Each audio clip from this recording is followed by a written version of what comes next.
né? Se você ama seu inimigo não vai retribuir. Possivelmente ele não vai nem receber. Então não tem como você amar seu inimigo. Percebem? Não tem como ser cristão. Mas se Exatamente. o inimigo quiser amar o outro.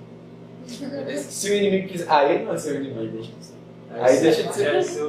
Aí já começa a criar uma relação, São né? correligionários. Exatamente. Então ele vai dizer aqui, ó. Os objetos do amor são pessoas, coisas, fenômenos, esforços, ideais, né? O amor se manifesta de diversas maneiras, mas a substância é a mesma, favorável à bondade e à felicidade, né? Bom, nesse ponto, Botkin ele vai falar sobre a problemática existente na dualidade entre espiritual e material. Por quê? Porque ele vai dizer que desde as religiões antigas, primitivas, que se tem essa compreensão de uma dualidade com relação ao material e ao espiritual, uma primazia que se dá ao espiritual em detrimento do material, e que essa primazia cria percepções de que o espiritual seria mais elevado e de que o material seria profano, algo negativo, algo com alguma mensagem negativa ou algo até mal, né? Isso vai surgir com relação, ele vai observar isso com relação ao corpo. Porque ele observa que nessas culturas, pelo menos a partir da visão dele, vai se dar uma primazia à alma em detrimento do corpo, né? Então você vai ter uma alma que é boa, uma alma que é pura e um corpo que é mau, um corpo que é impuro, nefasto. E isso vai causar... Ofismo. Oi? Influência do ofismo, né? Pode ser também. E isso vai causar uma grande problemática em todas as civilizações, né? Nessas civilizações. Bom, o amor não é algo visível, né? Visível no sentido de que ele tem em si um conteúdo sempre sexual também. Por quê? Porque o amor não é só uma energia no que se refere ao âmbito espiritual. Ele é também uma energia material. Então é aí que ele começa a referir o amor a algo material ou sexual.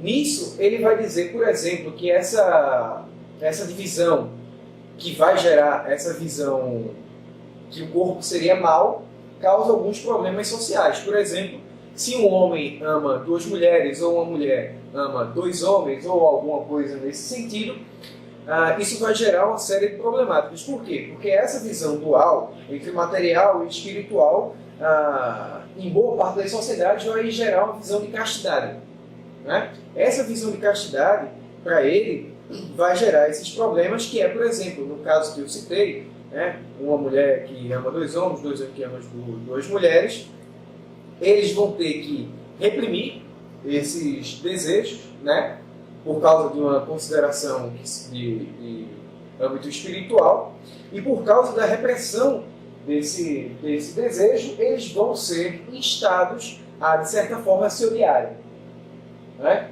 Então vai começar a gerar o ódio na sociedade, que para ele seria algo antinatural, né? Ele afirma que essa compreensão na sociedade do que vem a ser o verdadeiro amor, ela nunca foi plenamente desenvolvida, né?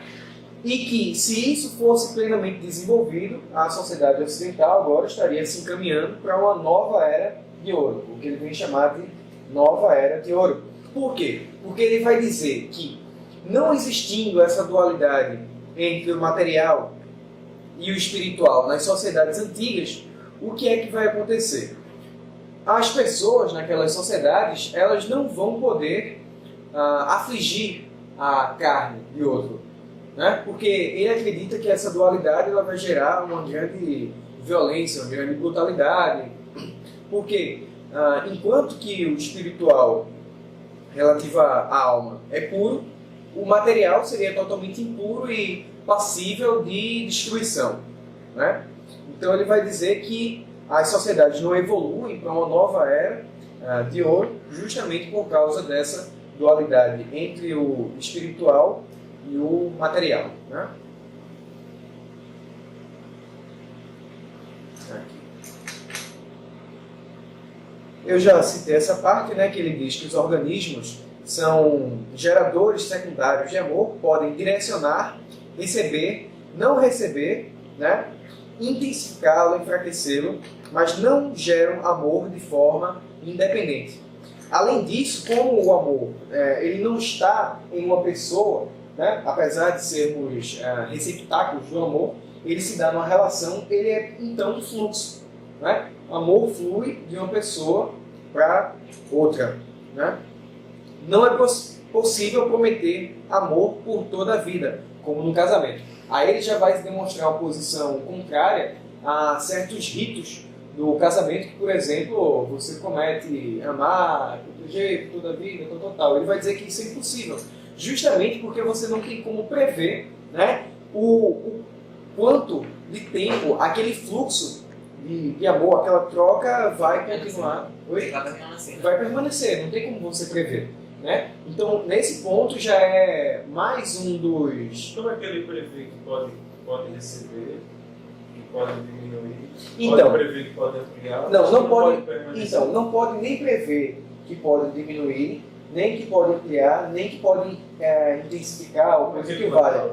O que ele diz é justamente da estrutura fundamental do que vem a ser esse fluxo, tá entendendo? Mas ele não está dizendo, a partir desse ponto pode aumentar ou diminuir. Sim.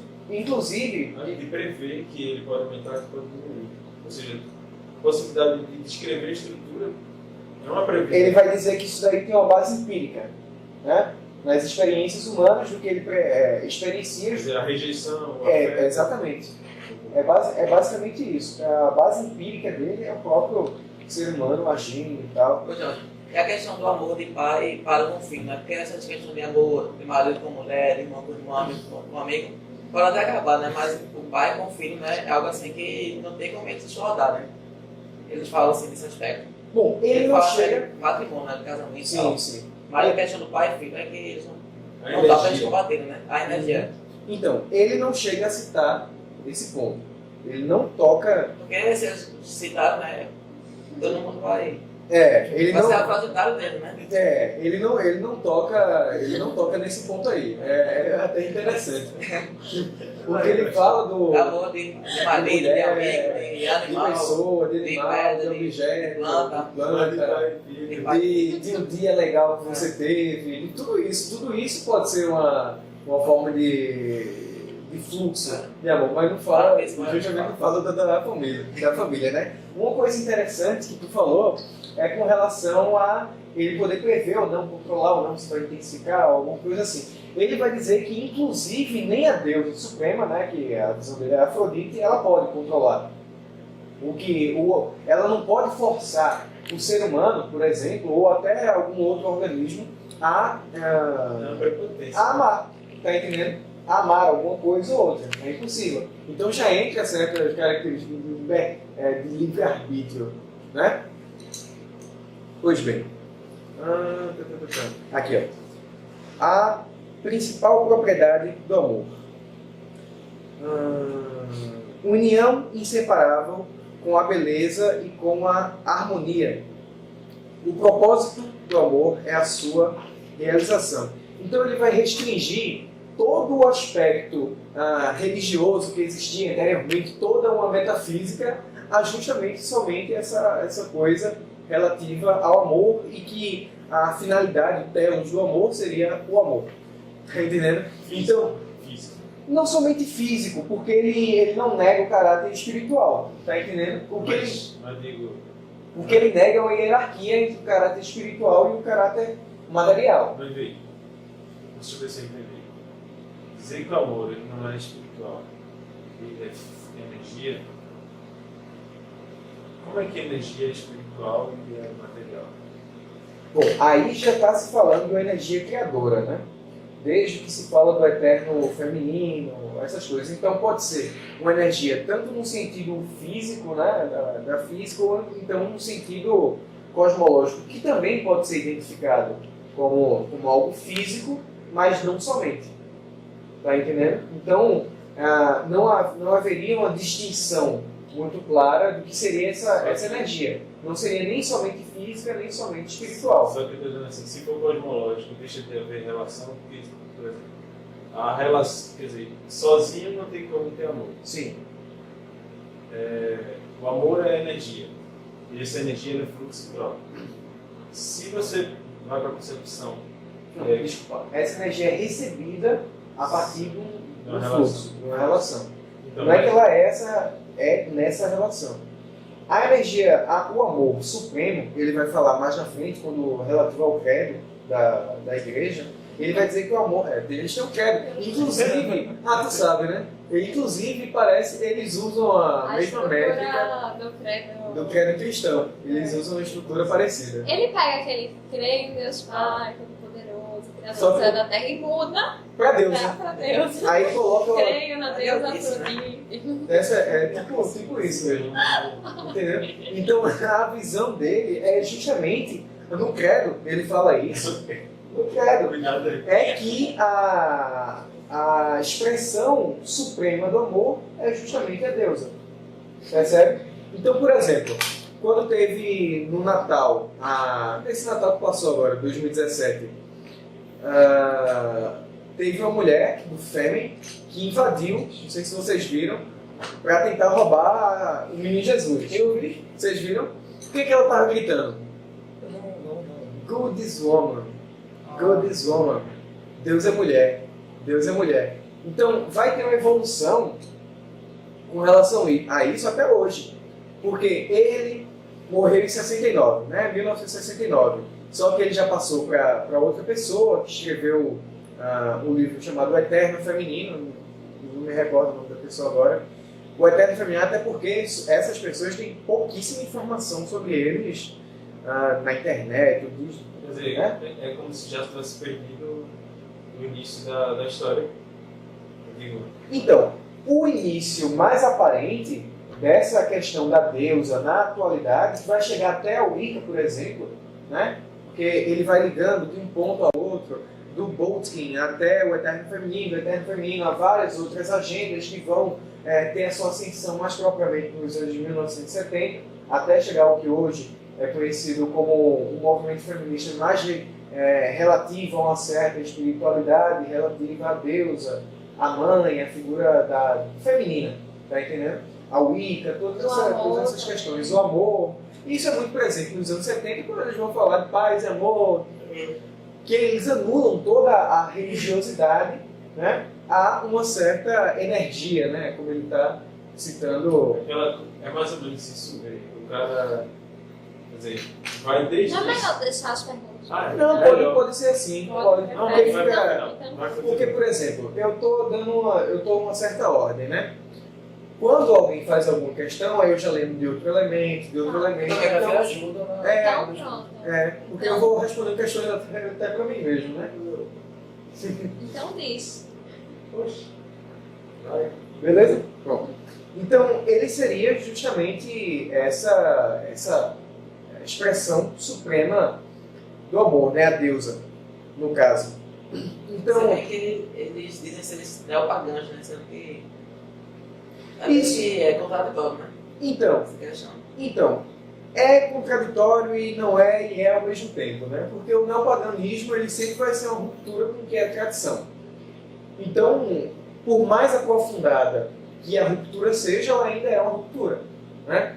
Então, ainda pode se compreender como neopaganismo, né? Apesar dele não ter características próprias do neopaganismo em sentido estrito, né? Mas muito mais relativas às seitas que surgiram da nova era, da era de Aquário, né? Tanto que ele propõe justamente uma nova era de ouro, né? Que isso viria a surgir justamente naquele período dos anos 70, que ele diz que vai ter pessoas com a maior sensibilidade para perceber o que é essa energia criadora do amor e o que seriam essas relações de forma ampla, né? Então, o elemento da revolução sexual, da liberdade sexual, é, por exemplo, se nem a deusa, que é a expressão máxima do amor, Eu disse antes que o amor teria um conteúdo sexual, né?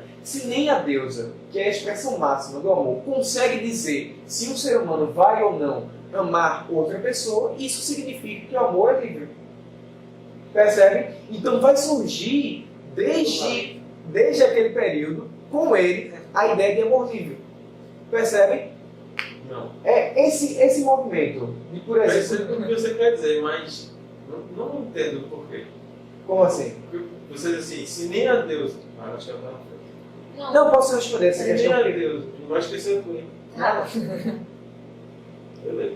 Se nem a Deus é que tá suprema da luz, supremo. Isso. É capaz de dizer que o ser humano não vai amar ou não vai também. Não é nem a questão de prever, é condicionar a pessoa a amar. Ela não pode condicionar você a amar. E dizer, não fala disso. Eu não sei se ela teria poderes de prever, Mas né? enfim, se ela pode condicionar, obrigar, nada disso. Ela não pode. De onde se tira que já estava amor livre? Não. Quer dizer, você decide amar ou não, é isso? É o óbvio disso? Não. Se não nem é... a Deus me obriga, então eu decido amar ou não, é isso? Então, Sexo livre tá... tem- Sexo não, amor livre. Sei lá. Ele inclusive usa o termo amor livre. É ele próprio. Ele já ele usa, próprio- usa o termo. Isso, é ele próprio que utiliza. Entendeu? Mas a concepção de amor livre dele se modificou depois, não é? Não, a concepção de amor livre nele é justamente essa de não estar condicionada a nada. Percebe? Não, você não pode ser forçado de alguma forma. Por exemplo, ele vai falar sobre as relações sexuais de duas pessoas, né?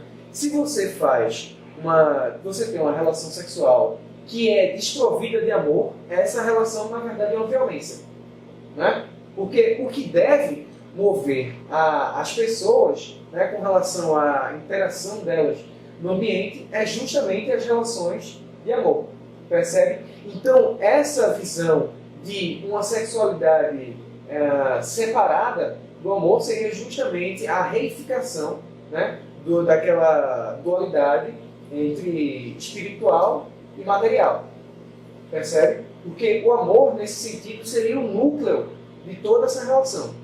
Oi. Duas coisas. Uma sobre esse assunto atual, que é a questão do amor. Eu acho que quando você trata o amor como uma energia, não é só a deusa que não pode te forçar a amar, mas nem você mesmo. Porque se o amor é uma energia, eu não fabrico essa energia, eu simplesmente recebo. Então, assim, aquela energia me, sei lá, me invade, não sei o termo que eu usaria, eu sinto aquele fluxo de amor, e aí é o amor que me guia, já não sou eu que me guio 100% nele. Então, não há essa escolha nem de mim mesmo, porque o caso do relacionamento, por exemplo, você pensar na questão da fidelidade. A questão da fidelidade vai ser também uma escolha, entendeu? Vai ser uma escolha de ser fiel àquela pessoa. Mas se eu tenho simplesmente uma energia que me invade, eu não tenho nem um poder de escolha tão forte. Por exemplo, no cristianismo isso chega a ser de tal forma que o amor é uma escolha, é a escolha de amar. E por isso que se valida, por exemplo, o casamento arranjado. O casamento arranjado é completamente, que é uma ideia cristã também. Se você for, inclusive, na sociedade cristã tradicional, você vai ver isso.